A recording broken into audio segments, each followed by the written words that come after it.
First, let's talk about your finances. Today's topic is something that's been in the news recently, and I'm pretty sure everyone has been perhaps asking themselves, what is short selling? Also, I was in a recent podcast, the link, you'll find it in the description, explaining what is short selling. And also, um, today we're going to be covering a case study on GameStop, and it's pretty interesting of what has happened with this company recently. So, without further ado, let's go ahead and get to today's topic. But first, let's do some disclosures.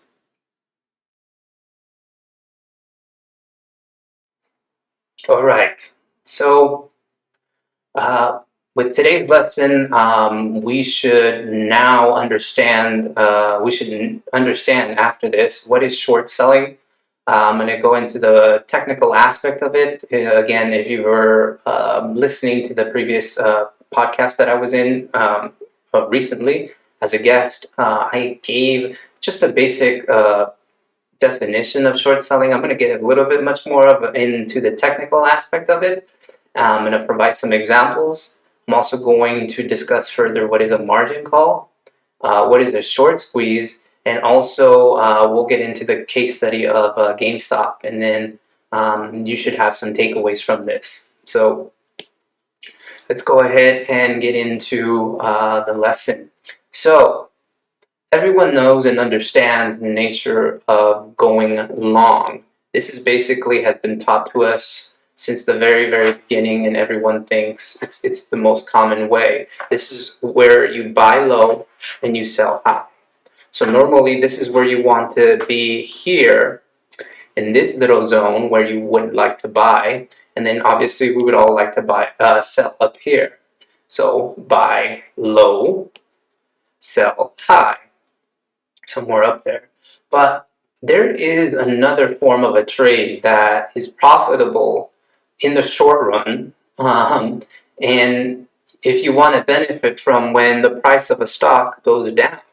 See all of these little fluctuations here?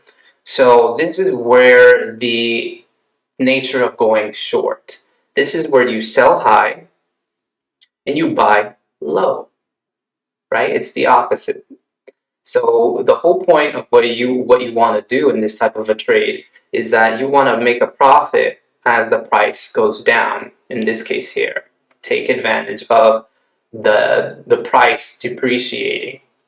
So in essence, going short means you're speculating that the price of a stock will drop in value. This is also known going against the market. And the reason why it's going against the market is because on average, most stocks increase in value even though there is some sort of volatility. By volatility, I mean zigzags, right? So in essence, you're doing the opposite, because most of the time going long is when you want to buy low and you want to sell high somewhere up here, right? So in the most basic example that I can probably give you is an example of a cell phone. So if I come to you and I ask you, hey, can I borrow your phone? Then I'll pay you some sort of interest in the meantime. So let's say I'll pay you $5. And the reason why I want to borrow it is because what I'm going to end up doing is I'm going to sell it back into the market, because I believe the value of your phone will drop in value within the next couple of days or weeks, because I made some analysis where I think the company is going to go bankrupt, or the newer phone is going to come out, or little things here and there that make the price of that phone drop in value. So I come to you and I ask you, hey, is it okay if I borrow your phone? You say, sure. And I tell you, I'll pay you some $5 worth of interest. And you say, fine. So I get the phone, and then at the current market price, let's say it's at $100. It's at $100. So I then go into the market and sell it for $100. I then use that money and keep that as my premium, right? Because I sold it. So let's say within a couple of weeks or a couple of days, the price of that phone really did drop because my analysis or my speculation was correct. Now, instead of it being worth $100, now it's worth, let's say, $75, right? So in essence, what I do now is I buy the phone at $75, therefore keeping $25. But wait, I have to pay you $5. And so now, in essence, I made $20 and then you get your phone back, right? Oh, can you see that? I made $20. I made $20 because 20 minus 5 is 25 minus 5 is 20. And so, but I'm pretty sure you're probably asking yourself, well, that's great, but what if the price of the phone continues to if it doesn't go the way that you predicted? What if it goes up to $150? So that's a very, very good question. So now let's try that, right? So again, you lent me your phone, I sold it for $100. And then now, the price increased because my strategy didn't work because let's say nothing really happened. The price actually appreciated for that phone. So now I'm in the hole $50 plus an additional $5. So that makes me in the hole negative 55. That's not good. But I'm pretty sure you're curious now. Let's say if it continues on further and further, right? Instead of it being at 150, what if it went up to 200, right? Now I'm in big trouble. Now you're calling me, asking me, hey, I want my phone back because it's worth $200. I want to sell it. You want to sell it. And therefore, that's what you call a margin call, because now me, as the speculator, needs to deposit money in good faith to you as collateral. Because basically what I'm doing is I'm using your phone, right? So in essence, you basically think that I'm not capable of paying you back. So this is what we call a margin call. Oops, a margin call. And basically you called me. And hence the call, the C, call. And what happened with me is a short squeeze because I'm being squeezed out of profits. You see, as the price continues to go up, my profits keep dwindling and dwindling, and as you can tell, I can have unlimited loss potential here because the price can continue going up and up and up, and I can lose big here. So let's get into the much more technical aspect of what happens when you hit that trade button and you want to short sell. And again, short selling is very sophisticated and it's not meant for the typical investor. It's not for the novice or just beginning type of investor. But the reason why most institutions use this, or the sophisticated investors use it, is because of the fact that they're speculating. Now, this is you right here as the short seller. This is your broker. So you go to the broker and say, hey, I need you to basically, I want to short XYZ. And it can be whatever stock name, whatever, XYZ. And so the broker says, sure, let me send you those shares. And then you then put them into the market. So steps 1 and 2 happen simultaneously, where you borrow shares from the broker and then you then put them into the market at the current price. Step 3 is waiting for the price to drop in value. Now, let's say a couple of weeks passed and then you basically predicted it correctly.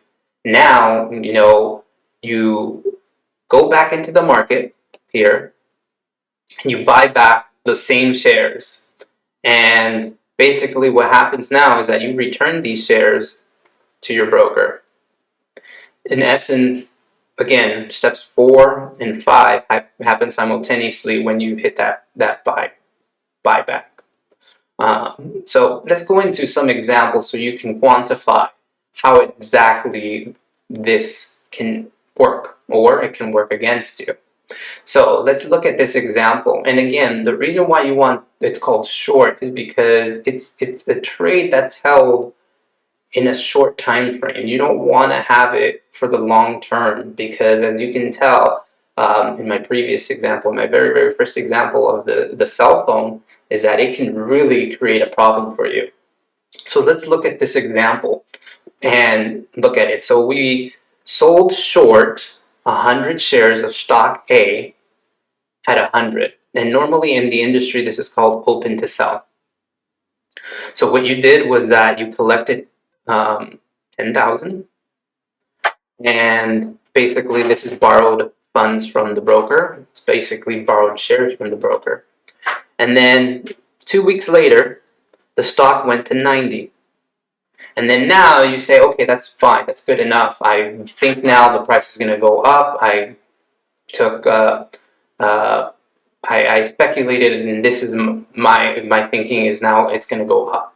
So now what you need to do is what's called buy to cover. Basically, this is how you close out a short trade. So in essence, now it's at 90, and you originally bought it at 100. So 100 minus 90 is 10. And therefore, you gained $1,000, right? So let's look at it in a much more different angle here, where what happens if the price continues to go up instead of down? So in my original example of the cell phone, right, you'll see how this can easily translate when you start using margin and you start borrowing funds from your broker here. So let's look at it like this: 100 shares of stock XYZ at 50, and we collected 5,000 here. And again, we borrowed that from the broker, 5,000. But now, 2 weeks later, it's at 65. So again, we didn't do well here. So we went from 50 to 65. That's a loss of $15 per share. Multiply that by 100. Now you're at a loss of $1,500. But what if it continued to go up and up, right? It's one of those conundrums where you can be in this trade and it can be very ugly for you as the short seller. So let's look at this other example here. So we we sold short 100 shares of stock XYZ. And again, it's the same one. We collected 5,000 of premium, which is borrowed from the broker. And now the stock went up to 105. Oh no, we're not gonna come out looking good in this one. And what happened in essence was we went from 50 to 105. Uh-oh, not good. Multiply that by 100, now we're at a loss of $5,500. Wow, we basically lost a big portion and then some. So in essence, what happens here is that it really multiplied here. And again, the nature of this trade is that you can lose unlimited potential here, because what if the price goes up, right? If the price goes up, you're at a loss here. So what happens now is that you're going to get one of those calls from your broker where they state, what's going on? You're at risk here of losing so much money here. We need you to deposit some money here. And in essence, what happens is that what happens here is that when the value of your account falls below a required amount.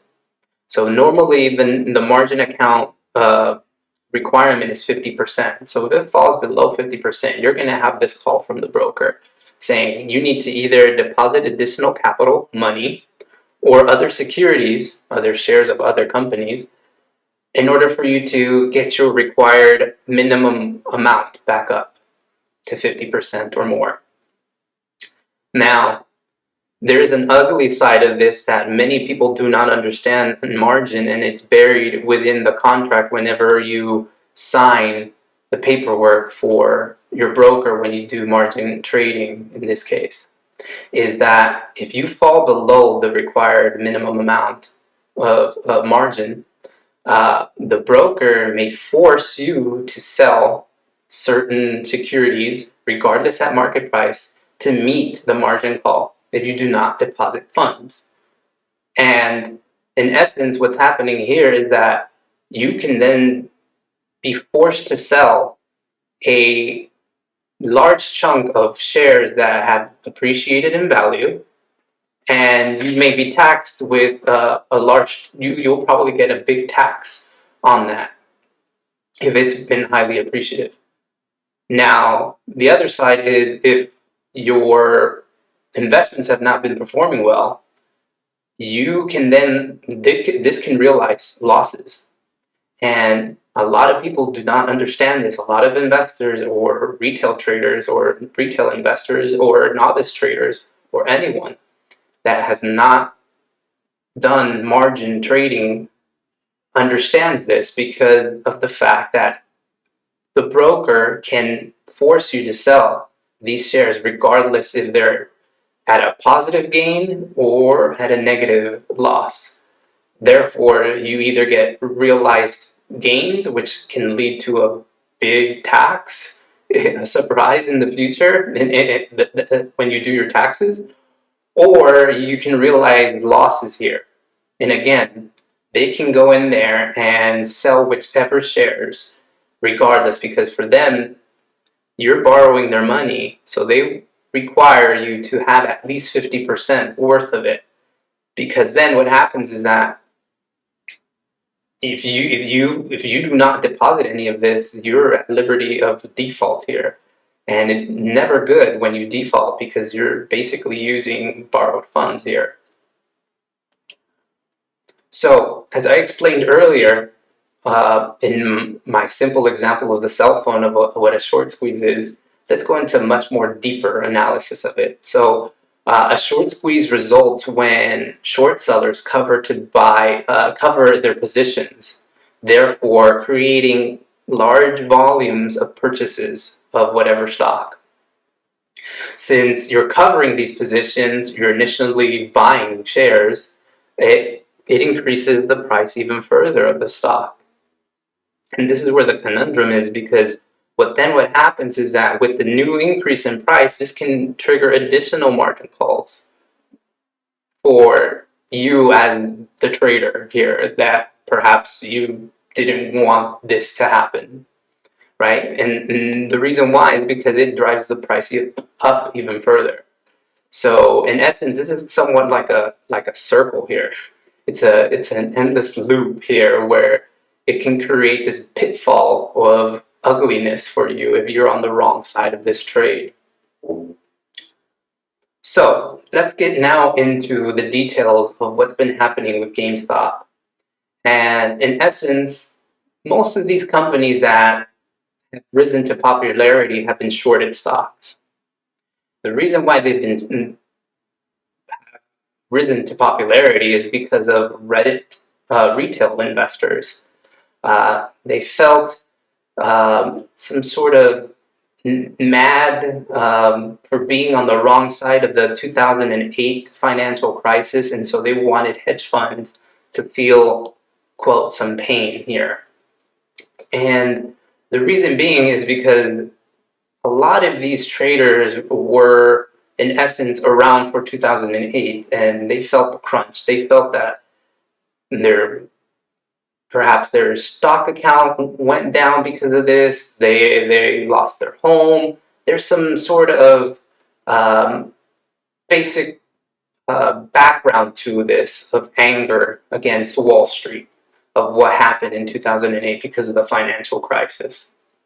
So if we take a look at the stocks that were being shorted, you would understand that the fundamentals did not make sense for these stocks to be increasing in value.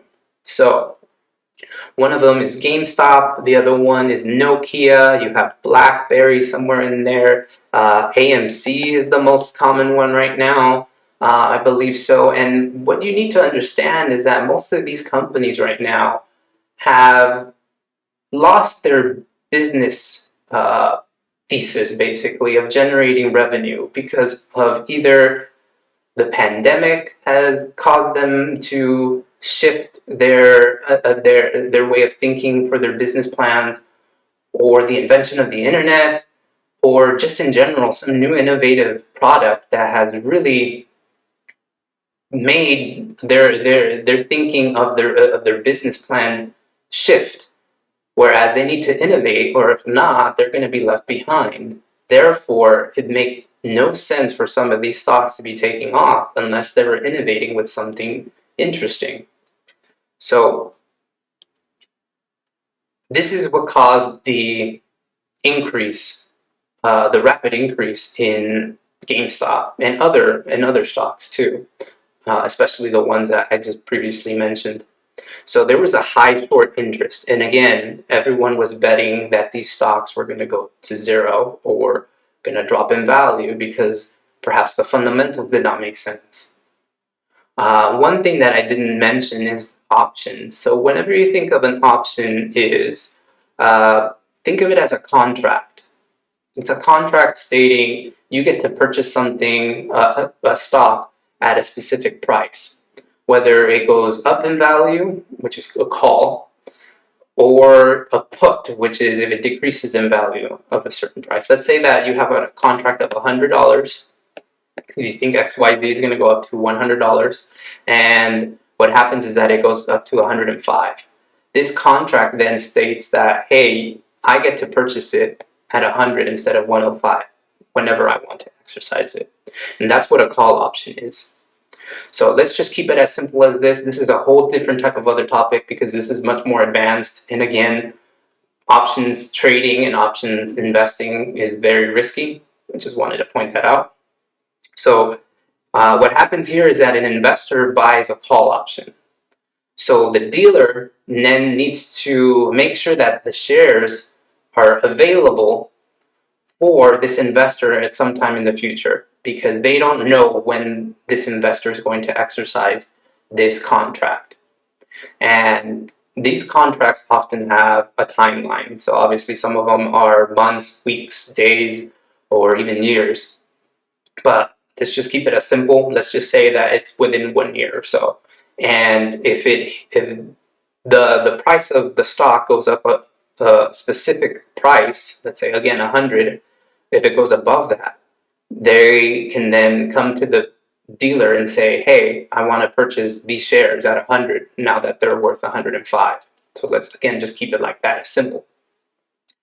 And then the other reason why GameStop increased so rapidly was momentum, right? You had retail investors that are day traders or just regular people coming in because of the fear of missing out action here, FOMO, because they saw, hey, this is profitable. I want to come in on this trade too.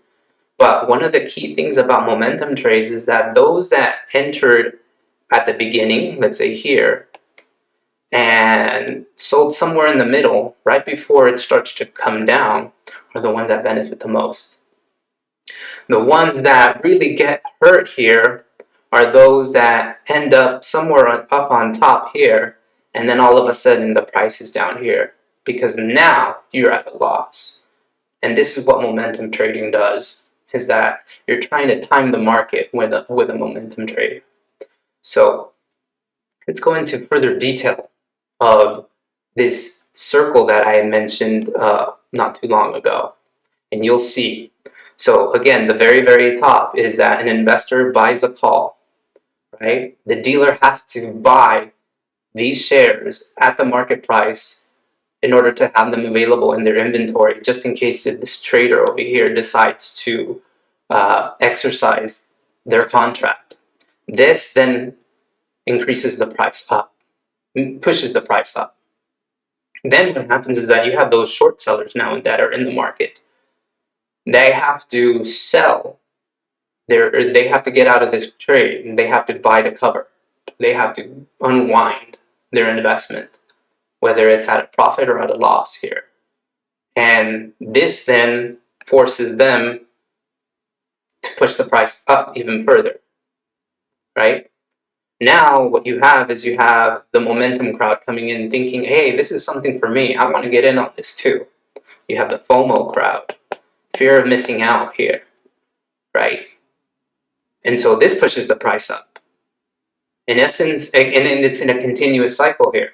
It then leads other investors to buy and, call options here. And then again, the dealer or the broker has to cover itself. And then it pushes the price up. It unwinds over here by the short sellers, pushing the price up. Attracts more people to buy just one share or two shares from the momentum crowd, and it pushes it up even further.